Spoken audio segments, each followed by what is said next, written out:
Hey, podcasting is great, but do you know someone who would enjoy the Icebox Radio Theater, but doesn't really enjoy computers? Well, we have a brand new program just for them. For around $5 a month, the Icebox Radio Theater will come right to your door. Each and every month, you'll receive a compact disc featuring that month's new original audio plays presented in top-quality stereo. Do you know someone who loves old-time radio but can't get these broadcasts? A subscription to the Icebox Radio Theater makes a great gift. Begin a collection of great audio theater for travel, working out, sharing with friends, or just enjoying again and again. For information, visit our website at iceboxradio.org or write to Subscriptions, P.O. Box 46, International Falls, Minnesota 56649. That's Subscriptions, P.O. Box 46, International Falls 56649. The Icebox Radio Theater, bringing the Northland stories to you. Too Bright, the only booklight guaranteed to outshine a reindeer snout, presents Lance Manley, Library Detective.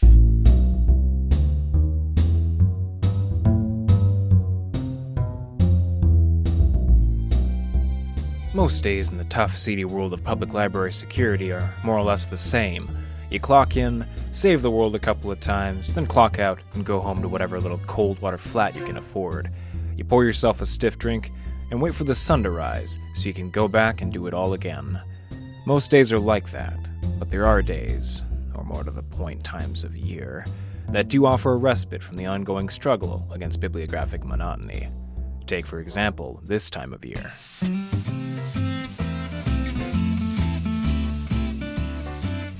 That's right. December comes to the library world just like it does everywhere else. And while the world goes a little crazy with the charge plates for a week or three, we at the local public tend to keep things simple. We put up a modest tree, endure the endless parade of cookies in the break room, and generally make merry in a nearly silent fashion. But it's no secret that the holidays come pre-packaged with a gift of the blues for some folks, and every year a Scrooge or three finds his way into our stacks. Well, not always Scrooge. One year it was Santa Claus got hit by the seasonal blahs. Pour yourself a cup of eggnog, and I'll tell you all about it.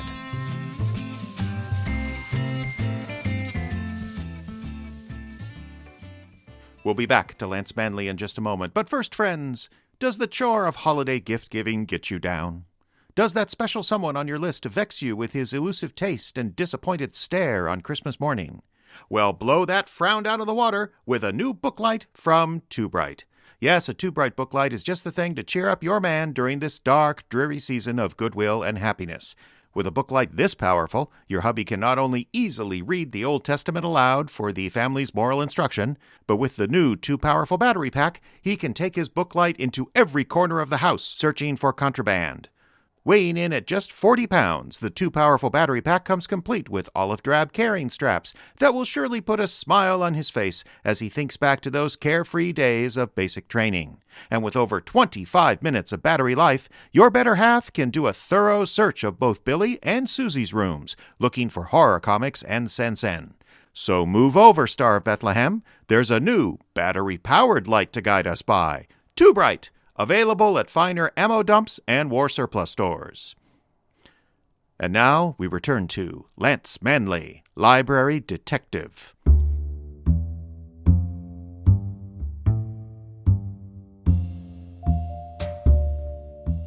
The holidays can be a surprisingly busy time at the library. The kids are out of school and full of energy for the coming gift orgy. The holiday books circulate so fast you worry the paper will catch fire. And a lot of the seasonal problems from outside these hallowed halls of knowledge find their way inside. Holiday depression, for example. For every patron checking out with a smile on her face, there seemed to be two making with the bah humbug. And all that had nothing to do with the fact that a long, hard winter had just begun, and there were more than a few folks in need of the heated, publicly funded comfort the public library could provide. Some folks needed a break away from the cold before returning home, and some folks had no home to return to. That's where this story begins, with one such character who'd staked out a couch in the periodicals room and curled up for a long winter's nap. That was 2 days ago. Head librarian Effie Perine's patience was not going to last until Christmas, which is how we came to be standing together at the checkout desk, gazing over at said character, trying to keep our Yuletide spirits in intact. I hate to do it, Lance. Well, we could always just leave him be. He's been there 2 days, and he hasn't checked out or read anything. Has he bothered anyone? Caused a ruckus? No. Closing time comes, and he rises from that spot when I tell him to. He's the last one out the door, then reappears the next morning the moment we open. It's a clear-cut case of loitering. I could arrange for accommodation over at County Lockup for a couple of days. I would, but... What is it, boss? Well, look at him. He's a dead ringer for Santa Claus. He is at that. A little on the thin side, but then things are tough all over. Don't joke, Lance. This has got me all worked up. Just relax, so illustrious leader. I'll have a chat with our Kris Kringle and see if I can't get him to find another library. Gently, though. I don't want a scene. Oh, don't worry, boss. This will be one silent night. Excuse me. Hey, old-timer? Oh, terribly sorry. I appear to have dozed off. Say, this couch is for library patrons only, you know? I know. I suppose you're here to throw me out, aren't you, Lance? No, sir. I just wanted to... Wait, what? Yes, I know who you are. You're Lance Manley, a 7-3 ratio who'd like a new holster. What was that about a ratio? Nice to naughty ratio. Everyone has one. You know, you could be an 8-2 with very little effort, Lance. I get it, and I bet you think a new holster is what I want for Christmas. No, that's just what I can give you for Christmas. What you want can't be put into stockings. That's what you think. She looks fantastic in them. But for right now, what I want, Pops, is for you to maybe move along. I see. Son, do you think you could give me 5 more minutes just until the snow stops? Sure. Hey, have you got someplace to go? I know Father Flanagan real well. He's usually booked solid this time of year, but I bet he could find a cot for Santa Claus. Oh, don't worry about me, son. I'll be fine. The cold never bothered me.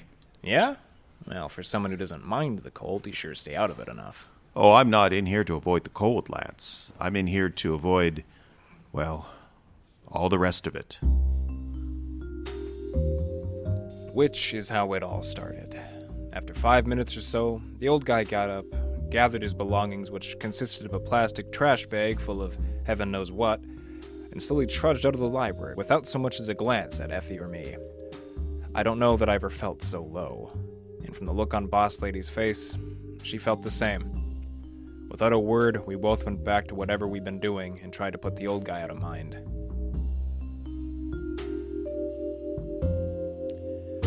The next day, Kris Kringle was nowhere to be seen. The day after that, more of the same.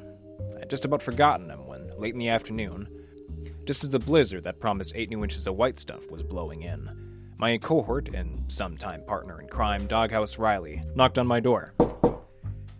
Hey, Lance, you got a minute you got? For you? Always, Doghouse. What's up? You need a hand clearing the walks? Well, it ain't about that, it ain't. But I'll take some help once the snow falls. It's about Santa Claus, it is. I keep telling you, Doghouse. Just address the letter to the North Pole, and you'll get it. Don't joke, this is serious. He's here, Lance. He's at the library. Is this about the old fella in the periodicals room? I thought I gave him the air. You did. That's why I went and got him. You did what now? Oh, I know I probably shouldn't have done it. I shouldn't have. But when I seen you kick that guy out, I stopped him before he got out of the parking lot. I invited him to join me down at my place, join me there. Doghouse. I know. I knew you and Miss Perine wouldn't like it. But what was I going to do? It was Christmas, Lance. Seeing Kris walk out of here all depressed and all, I had to do something. Kris, you're on a first-name basis now. Oh, sure. He's been down there 2 days. He's been sleeping on that little cot I got in my room for after-lunch naps. You mean he's been in the building overnight? I know. That's why I didn't tell you. You can get into big trouble for this, Doghouse. I'll take that chance. But there's something you gotta know. You gotta. I think Kris might be the real thing. What real thing? You know, him. Santa Claus. Doghouse. I know, but you gotta hear him talk. You gotta. He's all depressed about the state of the world. War, pandemics, people down on Christmas, down on everything. And this makes him Santa Claus. He just sounds like any 3 guys you might find on the street this time of year. I don't know, Lance. There's something about him, there is. Something that seems authentic like. Okay, let's say you're right. What do you want me to do about it? Well, I was thinking, you're smart. You work things out all the time. Maybe if you just talk to him, you could help him get, I don't know, the Christmas spirit back. And I strike you as the holly jolly sort, do I? You know what I mean. If anyone can come up with a solution, you can, Lance. All right, I'll talk to him. But only because I have to kick him out again. But you'll talk to him first, right? Of course, we'll have a nice chat. But after that, out he goes. Capiche? Sure. Whatever you say.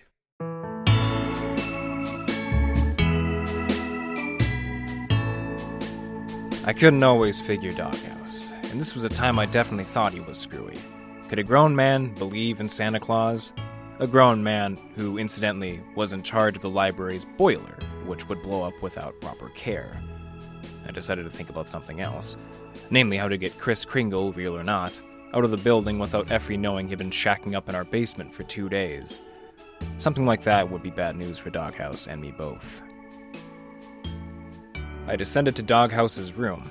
I noticed he had decided to conveniently be someplace else just then, and found the bearded man in a heavy coat reclining on the cot Doghouse used for afternoon naps. He lay on top of the old army blanket that passed for bedding, and clutched his big plastic garbage sack to his chest. His eyes gazed up at the ceiling with a faraway look, and he didn't even glance my way when I came in. So you're a hard guy to get rid of. Hello, Lance. What do I call you anyway? Our custodian thinks you're Kris Kringle. Well, that would be as good a name as any. Doesn't matter much now, since you're here to remove me from the premises. We'll get to that. How about you and I have a little chat first? As you wish.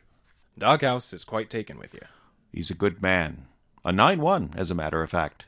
And, he seems to think you're, who you pretend to be. And who do you think I'm pretending to be, Lance? Santa Claus, of course. Do you think I look like Santa Claus? The beard and the build fit. You seem to be short a red suit, though. Oh, and there is that one other thing. What's that? Oh, that certain holly jolly spirit the real Saint Nick is known for. Ah, yes. I do like that, you're right. It's got Doghouse very concerned. He thinks the kiddies are going to miss out unless you make with the ho-ho-ho. Oh, Doghouse has a child's faith. It's done me good to be near him these past few days. But alas, I fear I am beyond hope. Look, the holidays get a lot of people down. There's people you can see, get some help.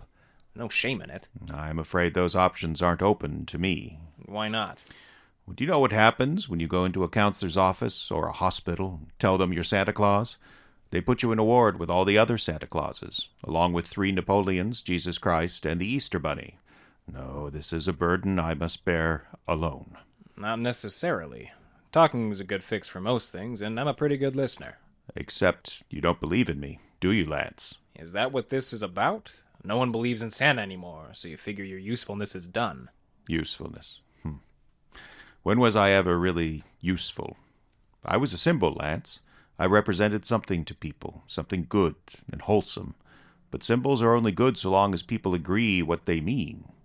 I'm afraid there's just as many anti-Christmas folks as pro these days. Well, there's always been folk struck blue by Christmas. You must know that. Yes, and I understand, but it seems different now.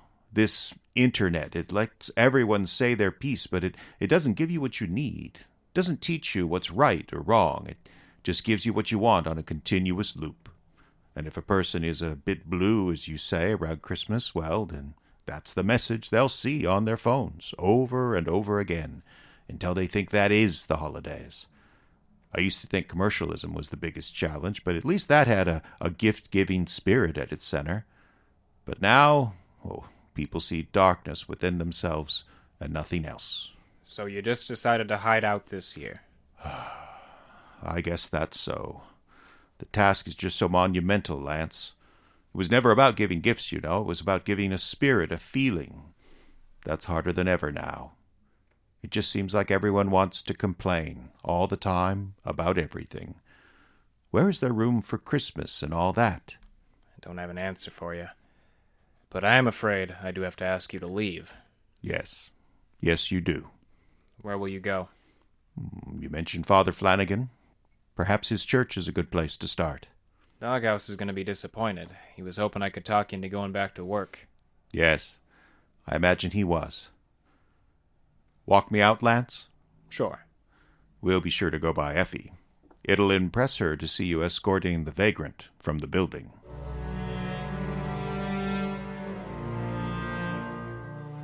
It didn't, though, because I never saw Effie when me and the old gentleman went out together. I took him to the door, he shook my hand and wished me a Merry Christmas, and then headed out into the snow. He was coming down so hard, I lost sight of him before he even left the parking lot, and I felt lower than I ever had. I was just staring out the window at the last spot I saw him, when suddenly...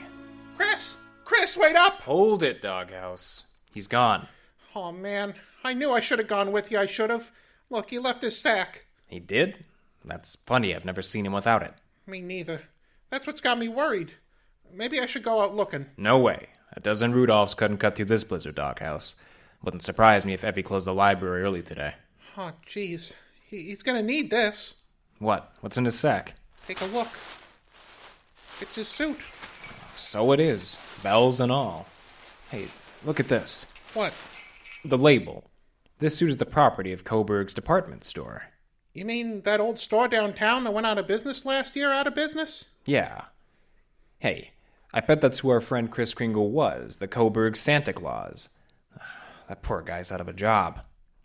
Oh, you think that's what it was? Doghouse, you really didn't think... No, of course not. There ain't no such thing as Santa Claus. I ain't a kid, Lance. I was just, feeling for the guy. Out of a job at Christmas time. Must be rough, must be. Must be. Hey, I know that look. You're thinking on something, ain't you, Lance? What? That's okay. I'll leave you to it. But I believe in you, Lance. I know you'll come up with something. And at that moment, Doghouse hit me with the brightest smile I'd ever seen. Childlike faith? He had it in spades. But after only 5 minutes, and 1 bourbon, of rumination, I did indeed come up with a pretty good plan. I cleared said plan with Effie, gathered up the old man's plastic bag, and headed out into the snow, which had settled down into winter wonderland mode by then. Steady flakes, but no wind or bitter cold. I found him inside 5 minutes, sitting on a bench in the city park less than a block away. Kris Kringle, I presume? You should be inside, Lance. It's not a fit night out for man nor beast. Yeah, since I'm somewhere in between those two, I'll do fine. Here. Goodness, did I leave that behind? Yeah.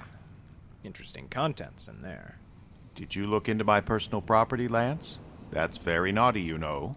Well, personal property left at the public library becomes the property of the lost and found until reclaimed. I was well within my rights to see you had a Santa suit in there. And you came out into a storm to give it back to me. Well, maybe I just wanted it out of the library, or maybe I had another idea in mind. What's that? Well, I've been talking to Ms. Perine, and we have an opening at the library this season. Oh, what sort of opening? We do story time for the kids on Thursdays. It's fun in the winter to change it up a bit and give the kids something special. Something like, say, story time with Santa Claus. You'd want me to read to the children? That's right. She'd even let you choose the books. And if some of the kids wanted to sit on your lap and make with the present requests after the stories, we figure there's no harm in that. Well, this is a wonderful offer, lads, but... No buts. We both know you got nothing going on at the moment, Kris. The next story time is tomorrow afternoon. Just think about it until then.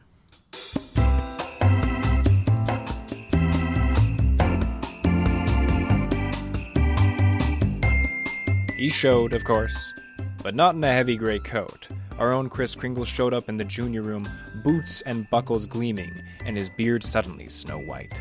And did he have a twinkle in his eye? You bet he did. I barely recognized the guy, he was so transformed.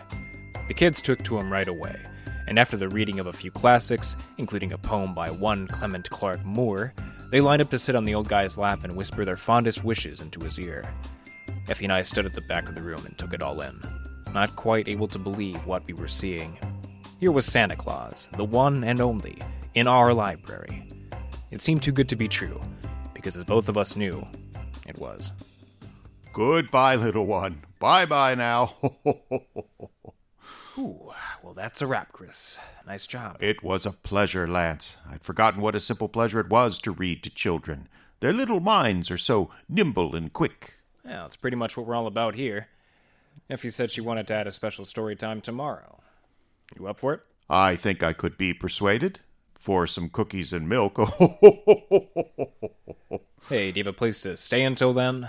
Doghouse's cot is probably still available. Thank you, Lance, but I have a lot of work to do and not much time to do it in. Sure, but you have a place to stay, right? Now I said don't worry about me. I won't be sleeping much between now and Christmas anyway. Well, there is a place for you here, if you need it. Thank you, Lance. Tomorrow? Tomorrow. Same time. That's fine.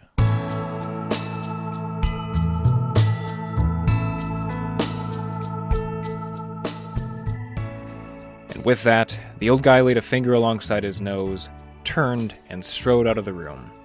He came back the next day for story time, and the day after that. By then, it was about the 23rd of December, and Kris claimed he had too much work to take an hour off for story time, much to the despair of a rather large crowd of regulars that had been growing ever since Kris became our designated reader. Finally, Effie, Doghouse, and I found ourselves outside the library on Christmas Eve.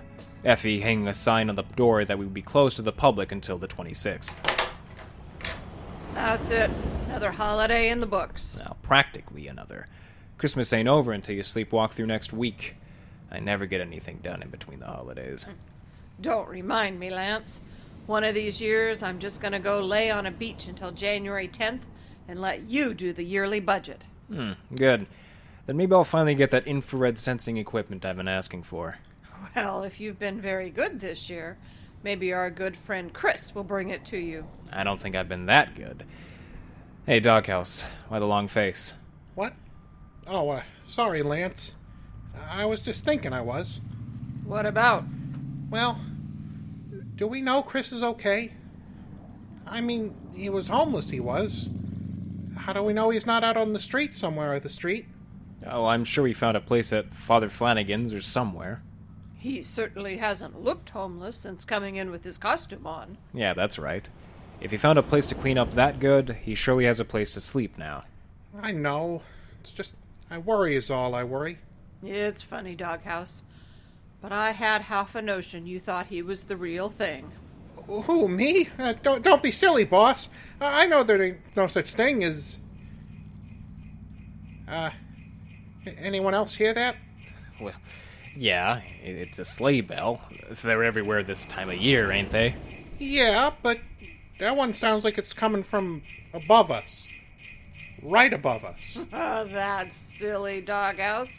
It's just a trick of the sound, a sonic anomaly. But I feel if it weren't so cloudy out, I'd be able to look up and see... Don't say it. Did you hear that? Well, I'll tell you, Doghouse. I don't know what I heard, but you know what I'm gonna do? What's that? I'm going home and hanging up my stocking. Seems like a smart move. This ain't the year to stop believing in Santa Claus.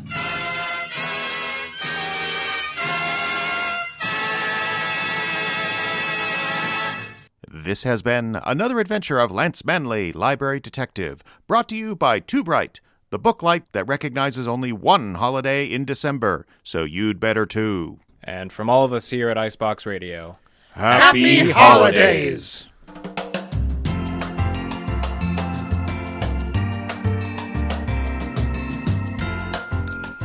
This has been Lance Manley and the Case of the Sorrowful Santa, starring Caleb Silvers as Lance Manley. The cast featured Diane Adams as Effie Perine, Justin Kapla as Doghouse Riley, and Jeffrey Adams as Kris. Script, direction, and post-production by Jeffrey Adams. Some music provided by Kevin MacLeod of Incometech.com. For a complete song list, see the show notes of this episode. This program copyright 2022 by the Icebox Radio Theater, which is solely responsible for its content. Partial funding made possible in part by the voters of Minnesota through a grant from the Minnesota State Arts Board, thanks to a legislative appropriation from the Arts and Cultural Heritage Fund. And from all of us here once again, Merry Christmas and a Happy New Year from Icebox Radio.